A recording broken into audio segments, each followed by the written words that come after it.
Hello friends, कैसे हो आप लोग। उम्मीद करता हूँ आप बढ़िया होगे, मस्त होगे और आपकी तैयारी बहुत अच्छे से चलती होगी।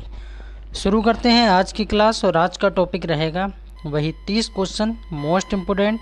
और ये वीडियो हिंदी की है। हिंदी सब्जेक्ट को बहुत अच्छा बना लेना है। पहला प्रश्न देखते हैं, हिंदी की प्रथम आत्मकथा कौन सी है। हिंदी की प्रथम आत्मकथा, हिंदी की प्रथम कहानी, हिंदी का प्रथम यात्रा व्रत, हिंदी का प्रथम उपन्यास, बहुत तरह से क्वेश्चन पूछे जाते हैं। तो आज जानेंगे कि हिंदी की प्रथम आत्मकथा कौन सी है। तो इसका आंसर हो जाएगा अर्ध कथानक। क्या हो जाएगा? अर्ध कथानक को बिल्कुल टिक करना है। अर्ध कथानक बिल्कुल करेक्ट आंसर हो जाएगा। हिंदी की प्रथम आत्मकथा अर्ध कथानक।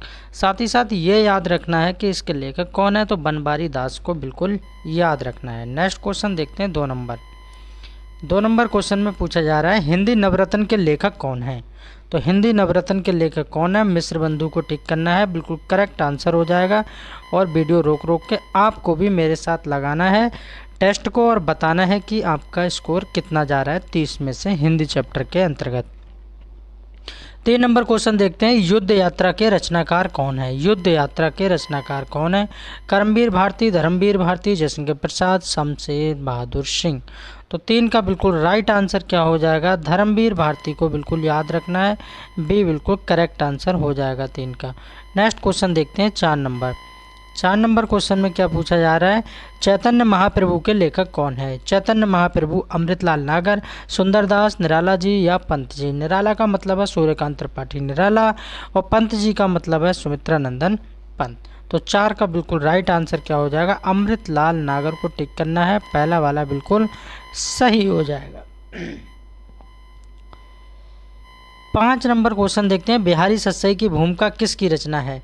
जब आपसे क्वेश्चन पूछा जाए कि बिहारी सत्सई किसकी रचना है, तो बिहारी सत्सई बिहारी की रचना है, जिसमें 719 दोहे हैं। पिछली वीडियो में मैं करा चुका हूं, लेकिन यहाँ पूछा जा रहा है बिहारी सत्सई की भूमिका किसकी रचना है। तो बिहारी कन्फ्यूजन के लिए रखा है सूरदास, तुलसीदास, पदम सिंह शर्मा। तो 5 का राइट आंसर क्या हो जाएगा? पदम सिंह शर्मा को बिल्कुल याद रखना है। बस ध्यान यह रखना है कि भूमिका लग गया तो पदम सिंह शर्मा, भूमिका नहीं लगा तो बिहारी की है बिहारी सत्सई। और बिहारी रीतिकाल के कवि हैं। 6 नंबर क्वेश्चन देखेंगे, वियोगी हरि की आत्मकथा का नाम क्या है। वियोगी हरि, मेरा जीवन प्रवाह, मेरे सपने, मेरी जेल डायरी, उपरोक्त सभी। तो 6 का राइट आंसर हो जाएगा मेरा जीवन प्रवाह। 7 नंबर क्वेश्चन देखते हैं, बिहारी किसके दरबारी कवि थे। तो बिहारी किसके दरबारी कवि थे? तो राजा जयसिंह के दरबारी कवि थे, ये याद रखना है। और ये भी कहा जाता है कि मोह माया बाहर के आडंबरों में राजा जयसिंह फंस गए थे, तो उनकी बुद्धि और शुद्धि के लिए, उनको सही रास्ते पे लाने के लिए बिहारी ने एक दोहा लिखा था, ना ही परागु ना ही मधुर मधु और ना ही विकासु यही काल और अली कली ही सौ बिंदु आगे कौन हवाल। यानी इस दोहा को पढ़ के बिहारी जी ने जो दोहा लिखा था राजा जयसिंह के लिए, इससे ये काफ़ी प्रभावित हुए थे और अपने राजपाट को अच्छे से दोबारा से पुनः देखने लगे थे। 8 नंबर क्वेश्चन देखेंगे, खड़ी बोली को किन नामों से पुकारते हैं।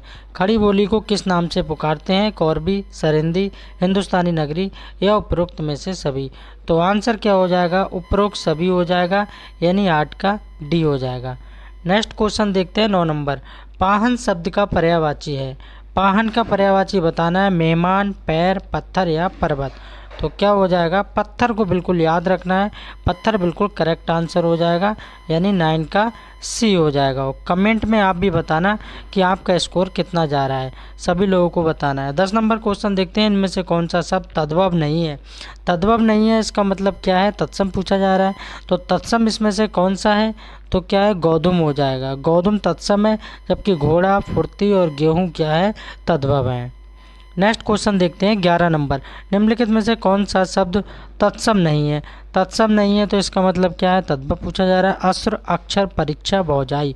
तो 11 का बिल्कुल राइट आंसर हो जाएगा भौजाई, बिल्कुल करेक्ट आंसर हो जाएगा। डी बिल्कुल सही आंसर हो जाएगा। नेक्स्ट क्वेश्चन देखते हैं, 12 नंबर। 12 नंबर क्वेश्चन में पूछा जा रहा है, चूहे के चाम से नगाड़े नहीं मढ़े जाते, कहावत का सही अर्थ बताइए। कहावत है चूहे के चाम से नगाड़े नहीं मढ़े जाते। कहावत का सही अर्थ बताना है, तो 12 का सही आंसर क्या हो जाएगा, सीमित साधनों से बड़े काम नहीं होते, यानी डी वाला बिल्कुल करेक्ट हो जाएगा। नेक्स्ट क्वेश्चन देखते हैं 13 नंबर। अधजल गगरी छलकत जाए का अर्थ क्या है, यहाँ पर पूछा जा रहा है अधगल गगरी छलकत जाए। तो 13 का बिल्कुल परफेक्ट और करेक्ट आंसर क्या हो जाएगा, अल्पज्ञ द्वारा गर्व प्रदर्शन करना, यानी आधा ज्ञान प्राप्त कर लिया और अपने आप को बहुत बड़ा 30 मार्क का समझने लगे। ठीक है। कान का कच्चा होना मुहावरे का क्या अर्थ है।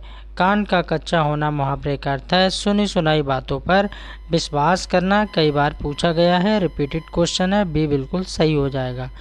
नेक्स्ट क्वेश्चन देखते हैं 15 नंबर। अमृत का पर्यायवाची है पीयूष, उदक, अम्बु या शहद। तो 15 का बिल्कुल राइट आंसर क्या हो जाएगा, पहला वाला बिल्कुल सही हो जाएगा, पीयूष याद रखना है, अमृत का पर्यायवाची है। 16 नंबर क्वेश्चन देखते हैं। मेधावी का पर्यायवाची है, तो मेधावी का पर्यायवाची क्या हो जाएगा, प्रतिभाशाली हो जाएगा, प्रतिभाशाली। 17 नंबर क्वेश्चन देखते हैं। पुत्री का पर्यायवाची शब्द नहीं है, मतलब 3 है 1 नहीं है, भाई हमें बताना है कि पुत्री का पर्यायवाची क्या नहीं। तनय, सुता, आत्मक और दुहिता। तो 17 का राइट आंसर क्या हो जाएगा, तनय हो जाएगा। 18 नंबर क्वेश्चन देखते हैं। गंगा को ये नहीं कहते हैं, गंगा को इनमें से क्या नहीं कहते हैं, विष्णुवादी, सुरपारी, धुर और सुरधुनी और हेरम। क्या नहीं कहा जाता है भाई हमको बताना है। यहाँ पर गंगा को ये नहीं कहते हैं, हेरम्ब नहीं कहते हैं, हेरम्ब, डी बिल्कुल करेक्ट आंसर हो जाएगा 18 का। 19 नंबर क्वेश्चन देखेंगे। मीनाक्षी का पर्यायवाची शब्द है, मीनाक्षी का सुंदरी, दुर्गा, मछली, लक्ष्मी।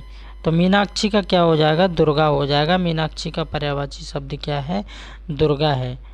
20 नंबर क्वेश्चन देखते हैं। ऋतु का विलोम शब्द है, ऋजु का विलोम शब्द क्या हो जाएगा, वक्र हो जाएगा, वक्र। ये तो मैथ में भी दिया है, वक्र बिल्कुल करेक्ट आंसर हो जाएगा, वक्र। 21 नंबर क्वेश्चन देखते हैं। महात्मा शब्द का विलोम शब्द है, महात्मा का विलोम क्या होगा, दुरात्मा हो जाएगा। महात्मा का विलोम क्या होता है, दुरात्मा होता है, ये याद रखना है, दुरात्मा। नेक्स्ट क्वेश्चन देखते हैं 22 नंबर। 22 नंबर क्वेश्चन में पूछा जा रहा है निम्नलिखित में से कौन सा खर का समानार्थी शब्द नहीं है। समानार्थी नहीं है किसका, खर का, गधा, तिनका, पिरखर, सांप। तो 22 का राइट आंसर हो जाएगा सांप। सांप जो है खर का पर्यायवाची नहीं है, गधा, तिनका और पिरखर तीनों जो है खर के समानार्थी है। नेक्स्ट क्वेश्चन देखते हैं 23 नंबर। निम्नलिखित में से कौन सा सूर का पर्यायवाची शब्द नहीं है, वीर, योद्धा, सिंह, कामदेव। तो 23 का राइट आंसर हो जाएगा, कामदेव नहीं हो सकता है। बाकी वीर, योद्धा और सिंह ये किसके हैं, ये सूर के समानार्थी शब्द हैं। ठीक है। और कामदेव किसका है, हरि का है, ये याद रखना है, किसका है, हरि का। हरि मीन्स क्या होता है, भगवान। 24 नंबर क्वेश्चन देखेंगे। वह पहुंचा ही होगा वाक्य में क्रिया का काल क्या है। वह पहुंचा ही होगा, वह पहुंच रहा है, वह पहुंच गया है, वह पहुंचा ही होगा। तीनों वाक्य अलग अलग हैं, तीनों को अच्छे से देखना है। आसन्न भूतकाल लगाना है यहाँ पर, आसन्न। 25 नंबर क्वेश्चन देखते हैं। हत्याना में कौन सी क्रिया है। हत्याना प्रणार्थक, संयुक्त, अनुकरणात्मक या नाम धातु।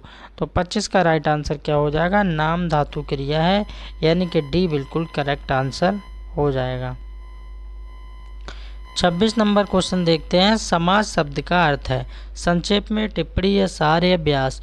कई बार इस क्वेश्चन को पूछा है, तो संक्षेप को टिक करेंगे, संक्षेप बिल्कुल करेक्ट आंसर हो जाएगा। छोटी सी रिक्वेस्ट है सभी भाई बहनों से, प्लीज़ वीडियो अच्छी लग रही है तो चैनल को सब्सक्राइब करें एंड वीडियो को लाइक करें, और कमेंट में ज़रूर बताना 30 में से हिंदी चैप्टर में आपका स्कोर कितना जा रहा है।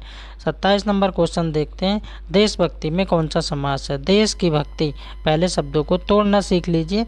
देशभक्ति यानी देश की भक्ति, तो यहाँ पर चिन्ह क्या आ रहा है, की आ रहा है, का आ रहा है, की आ रहा है, के आ रहा है, तो यहाँ पर तत्पुरुष समास आप लगा दीजिए।